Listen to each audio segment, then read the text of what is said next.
Oke, baik teman-teman, selamat pagi. Untuk pagi ini saya akan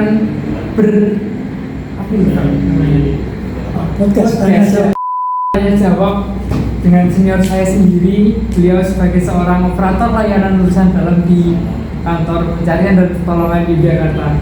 Masuk tahun 2015 ya Pak? Iya betul, Tahun 2015. Oh ya, sebelum itu perkenalkan, beliau adalah Bang Robi Fajar Setiawan. Beliau lahir di Purworejo. Ya. Langsung menempatkan Jogja. Ya, penempatan pendaftaran Jogja. Langsung Jogja. Pertama kali Jogja ada pendaftaran CPNS Basarnas itu letting saya. Oh, sebelumnya ini Bang, saya mau tanya kabar dulu. Bagaimana kabar Abang hari ini? Alhamdulillah baik. Habis olahraga kita di Bang. Ya, olahraga kecil-kecil. Rutin ya Bang ya di Selasa. Ya, Selasa, Kamis, Jumat. Selasa, Kamis, Jumat. Rutin. Gitu. Baik Bang, untuk kesempatan kali ini, di podcast kali ini, saya akan tanya-tanya soal pasar dulu Bang. Iya. Dan juga untuk nilai-nilai dari berakhlak. Iya. Itu Bang. Izin Bang, untuk dulu mungkin beda ya Bang, pasar yang sekarang untuk angkatan saya dan angkatannya dengan Ya, itu beda nih. dia beda. Untuk dulu seperti apa Bang? Coba Dulu itu Latsar itu seperti prajembatan ya itu ya. ya Di prajembatan waktu saya dulu itu saya di Bogor. Di Bogor itu kalau tidak salah tuh di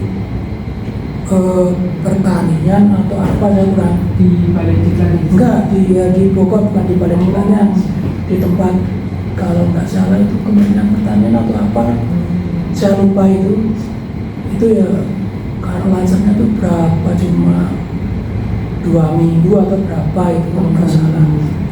Terus itu kegiatannya sama seperti kalian sebenarnya. Nanti ada bikin apa namanya itu nanti dikasih tugas bikin apa kalau sekarang kalau dulu podcast nggak ada podcast cuma kita suruh apa itu namanya bikin tugas suruh kita presentasi di depan itu yang itu apa namanya di tugas kelompok itu tugas kelompok gitu. terus seperti itu. Kalau untuk podcast dulu nggak ada sih. Sama ini Bang, untuk dulu kan beda ya Bang, dulu Anika ya Bang, bukan perangkat ya. Iya. Dulu Anika. Untuk yang sekarang kan, untuk yang terbaru itu adalah berapa Bang? Mungkin Bang Rudy juga sudah menerapkan untuk nilai-nilai berapa di khususnya di kantor Sarjija ini. Itu untuk apa seperti apa ya Bang? Sebetulnya kalau nilai berakhlak itu kan dibagi kayak 7 poin ya. Ya, 7 poin. Itu kan sebenarnya berakhlak itu kita itu seperti kayak kegiatan sehari-hari sebetulnya. Sebenarnya dari kecil kan seperti kayak disiplin gitu kan. Misalkan apa namanya kita bermasyarakat, terus berorientasi pelayanan, misalkan kita harus memahami kebutuhan masyarakat, bersikap ramah.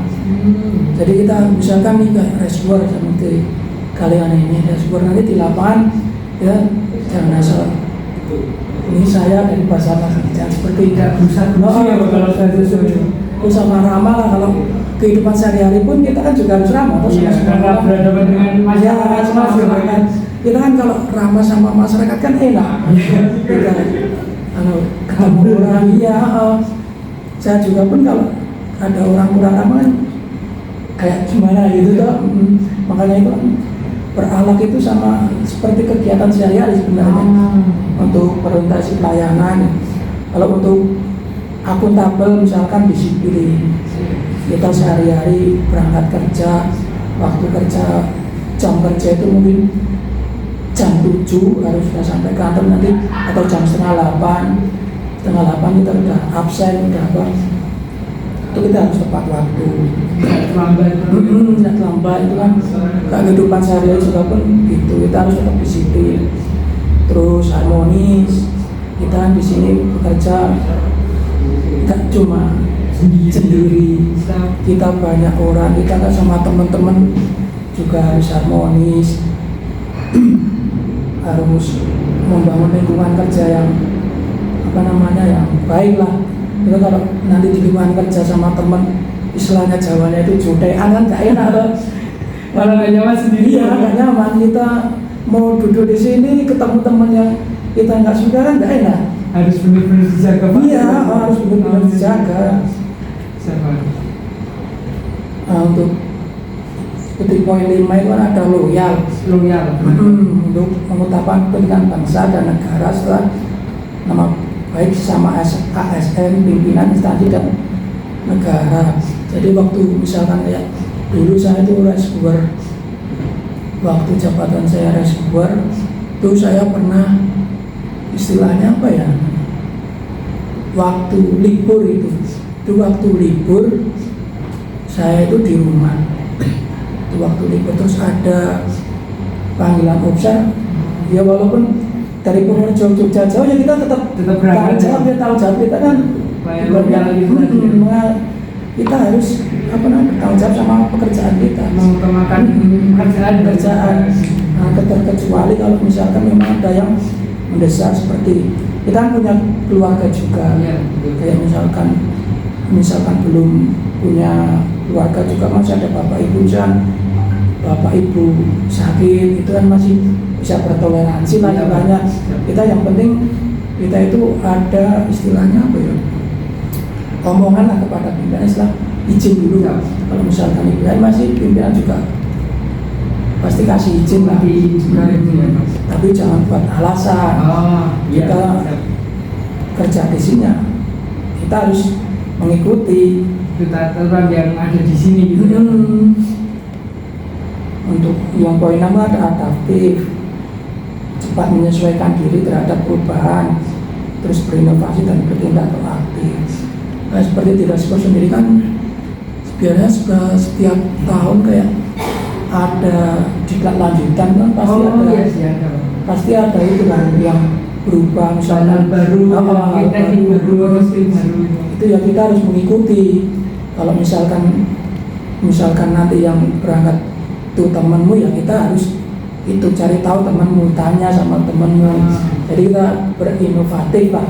Barunya kita menyesuaikan perubahan apa yang ada di sekarang, yang baru-baru sekarang jadi terus belajar untuk belajar yang baru. Terus kolaboratif itu bekerja sama kan, kayak di Rescuer kan kita di lapangan kan kita kerja tim. Tim pun itu kan enggak dari kita saja, banyak dari instansi lain. Nah, itu kita harus membangun kerjasama yang baik. Ya seperti yang poin pertama tadi, kita harus ramah kesamaan, walaupun kita di lapangan misalkan udah punya skill, udah punya talent, kita di lapangan kerja tim itu nggak bisa kalau sendiri. Jadi kita tetap harus sopan, ramah. Nah, itu kan nilai-nilai berakhlak dan sepertinya kayak yang di kehidupan sehari-hari lah. Siapa? Sini Bang, mungkin kan untuk sekarang lacar itu kan lama ya Bang. Kemarin diagendakan dijadwalkan itu sekitar 80 hari. Nah itu kan berbeda dengan waktu abang dulu lacar pajam gitu. Pajam itu mungkin abang punya tips atau penyemangat untuk teman-teman yang menjalani latar di sekarang ini Bang? Untuk tipsnya sih menurut saya kita jalani jalani aja dengan senang hati, jangan berundel lah istilahnya. Itu kan ibaratnya memang jalur yang ditempuh buat kamu itu buat kedepannya. Kita jalanin aja kan, nanti ada setiap tahun atau setiap apa pasti ada perubahan. Gak sama seperti dulu. Saya dulu cuma 2 bulan 2 minggu, sekarang kan lebih lama kan berbeda. Jadi lakukanlah dengan sepenuh hati, sepenuh hati seperti itu. Jadi wajib senang hati ya Bang? Iya, harus senang. Kalau kita bekerja berundal ya nggak enak bekerjanya, malah nggak maksimal juga. Nggak maksimal juga. sudah mungkin saya jadi kepo nih. Iya. Dulu Asam punya pengalaman yang berkesan gitu untuk observ apa? Ya, ada satu sebenarnya itu dulu tahun 2016 kalau nggak salah, kalau nggak 2017 itu saya pas di Purworejo itu pas hari libur atau kayak hari libur itu satu di rumah. Posisi di Purworejo itu hujan deras terus ada laporan masuk, ada istilahnya berita masuk lah, ada yang di daerah saya pun itu banjir. Terus ada longsor di daerah Kali Kesing itu Kali Kesing Purworejo. Itu pertama. Terus yang kedua itu banjir di sekitar saya itu di jembatan itu ada orang yang mau nyebrang itu pakai motor, tapi motor itu terbawa arus. Nah, itu saya cuma monitor di rumah karena kan posisi saya belum ada perintah istilahnya untuk berangkat atau apa, kita perintah. Nah, itu ternyata itu udah di kamar itu udah ada yang disuruh untuk berangkat untuk obsar dari sini. Saya juga kan, kalau saya itu kok nggak ada perintah, saya cuma berpikir kok saya orang Purworejo kok malah nggak dapat perintah seperti itu. Terus keesokan harinya saya malah suruh piket. Dulu itu piket di Comot itu bareng di tempatnya Angkatan Laut. Ya dulu itu kan ya tempatnya cuma kayak rumah biasa, mungkin kayak tenda itu kalau hujan ya keterocoan, kena angin ya kadung itu di dekat pantai di Muara Bogowonto itu. Saya berangkat pagi itu mau sampai di pos itu di Purworejo itu banjir, jadi saya motor itu saya nggak naikin, saya dorong gitu. Itu mulai saya juga pikiran saya, kenapa saya suruh piket, bukannya itu kan Purworejo tempat saya, kenapa malah saya suruh piket gitu. Terus saya berpikir seperti itu, udah sampai di pos itu saya dulu itu sama senior itu sama Mas Bibit itu saya tanya, Mas, aku mau Purworejo ada obsar, kenapa malah saya suruh piket? Senior saya juga nggak tahu, mungkin nanti ada itu perintah lebih lanjut. Dan ternyata benar, itu waktu itu malam saya dapat perintah kalau besok pagi suruh obsar yang di Kali Kesing. Iya, di Kali Kesing, yang di longsor. Yang di longsor itu saya siap. Posisi itu waktu itu kan puasa sebelumnya itu. Nah, yang lucunya kan kalau di pos itu kan kalau kita mau masak air, masak apapun, masak lain itu pakai itu loh, kayak orang dulu pakai tungku yang pakai kayu itu. Namanya kalau di baja keren ya. Ya itu pakai itu, jadi kita harus cari kayu dulu. Harus nyalain ya itulah. Itu pun saya jadinya saya sahur itu kan itu habis hujan kayaknya kan pada basah. Wah, itu saya nyalain kru itu nggak nyala. Saya mau berangkat itu puasa cuma makan nasi putih saya makan sama air putih. Jadi nasi putih itu saya makan itu nggak masuk, itu berhenti di sini, cuma saya belum itu yang paling besar itu saya sahur itu pakai nasi putih sama air putih aja nggak ada. Saya mau masak gimana? Nggak bisa nyalanya basah itu. Padahal posisi itu udah mau imsak, terus habis itu imsak subuh saya harus ke obsar ya. Itu yang pengalaman yang. Terus sampai sore juga puasa itu? Ya, hari pertama itu puasa, terus hari kedua itu kan ada, jadi itu ada dua tempat, satu di bawah, satu di atas. Jadi saya sama senior satu dari Jogja itu bareng kan dulu sama Semarang, kantor sama Semarang. Yang di Jogja itu yang di bawah, kecuali saya sama satu senior sama Mas Tama itu suruh ke atas naik. Itu perjalanannya itu naik, saya bawa cangkul, bawa kantong mayat, bawa apa lagi, itu naik terus sampai sana itu ada orang-orang ya ibaratnya kita obsar. Nah, mungkin kan kalau obsar kan ya berat lah kita nyangkul yang apa ya, itu ada godaan sebenarnya.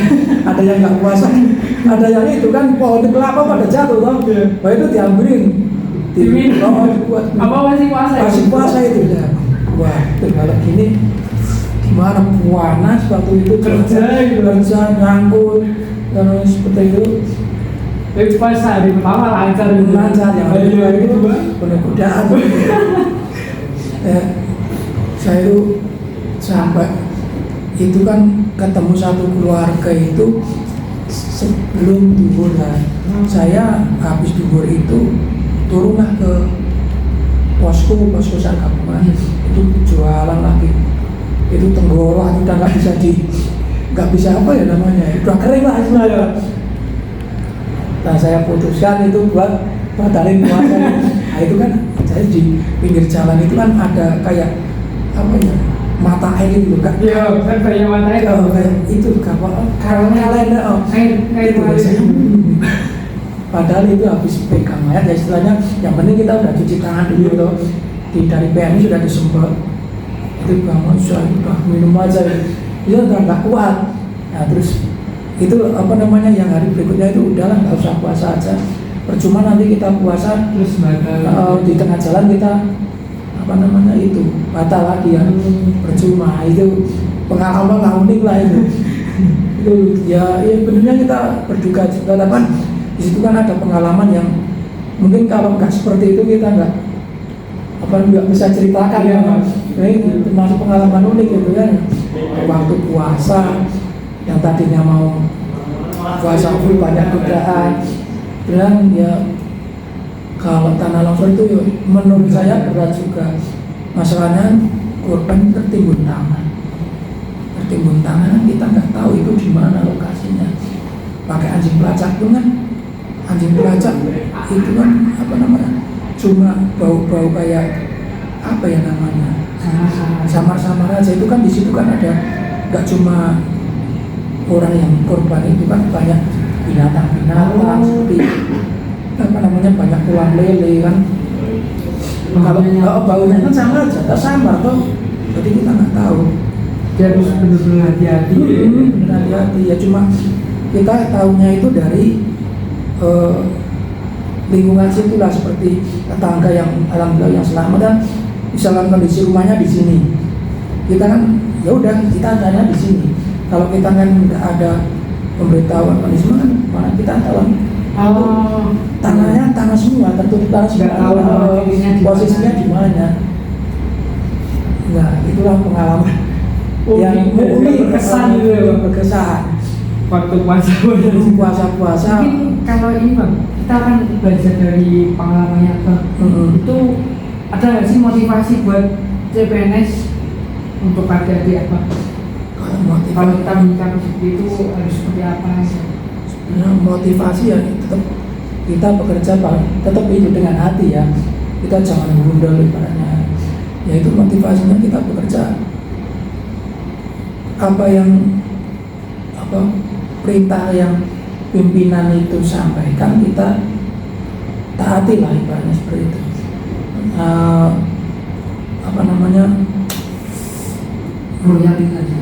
Loyal itu tadi ya, seperti untuk motivasinya ya tetap itu bekerja dengan hati, terus tetap semangat. Kita bekerja itu ibaratnya ya, kita bekerja itu pahalanya tinggi loh. Kita bekerja kemanusiaan juga itu ya, motivasi tetap semangat ya. Istilahnya ya, dulu cuma yang penting kalau dulu motivasi saya itu sakit sebelum tumbang saya tetap bekerja dulu seperti itu. Jadi walaupun saya pusing ya udah kerokan, udah gregesi, yang penting saya bisa jalan, bisa melakukan tugas saya ya tetap saya jalani sebelum kita tumbang, ibaratnya seperti itu. Jadi selama kita masih bisa bekerja, ya jangan elek-elekan lah istilahnya dulu kita. Jadi sebelum kita tumbang masih apa yang dia kerjakan dulu. Saya seperti itu. Kalau sekarang ya saya punya riwayat penyakit ya saya nggak bisa seperti dulu lagi. Jadi karena udah dari berat saya juga itulah ikuti anjuran dokter kan, itu buat saya sendiri. Dulu itu motivasi saya sebelum walaupun saya sakit, sebelum saya tumbang saya masih bisa berjalan, ada ibaratnya ada opsi yang saya laksanakan. Seperti itu ya, ini semangat kerjanya harus ya, jangan elek-elekan alasan, jangan kebanyakan alasan yang sakit yang apa. Ya kalau memang udah nggak bisa ya jangan dipaksa, itu buat kesehatan kita, tapi yang tahu diri kita sendiri lah, tahu batasan diri. tahu batasan diri. Kita harus tahu kewajiban kita. Jangan kita tahu batasan diri, dan juga jangan istilahnya apa ya, banyak alasan sakit itu banyak. Terlebih lagi yang tadi abang bilang kerja kita kan ibadah, banyak menolong orang, pengabdian juga untuk negara gitu ya bang. Baik bang, mungkin itu saja yang saya perlu tanyakan untuk podcast hari ini teman-teman. Kita sebuah cerita luar biasa dari seorang Bang Nobi yang dulu tahun 2015 beliau awal masuk sampai sekarang menjadi operator layanan urusan dalam. Mungkin seperti itu dulu bang. Terima kasih banyak atas waktunya. Itu dapat memotivasi kami dan teman-teman untuk kami tetap bersemangat terus, nggak gampang menyerah, nggak lelah juga, karena kita juga sering dibilangin bahwa di Basarnas pun itu kerjanya berat sebetulnya. Iya, berat sebetulnya. Berhadapan langsung dengan masyarakat, apalagi dengan passion yang ada itu harus benar-benar apa ya namanya bang? Jadilah gitu. Iya, kita harus tetap semangat. Kita di luar kan banyak orang tuh berbeda-beda. Jadi ada yang mungkin ada yang suka, ada yang enggak. Jadi tetap semangat, kita juga harus jaga nama baik Basarnas. Siapa? Terima kasih banyak kasaran dan juga cerita yang diberikan abang, motivasi itu saya ingat selalu. Terima kasih banyak bang, mungkin itu saja.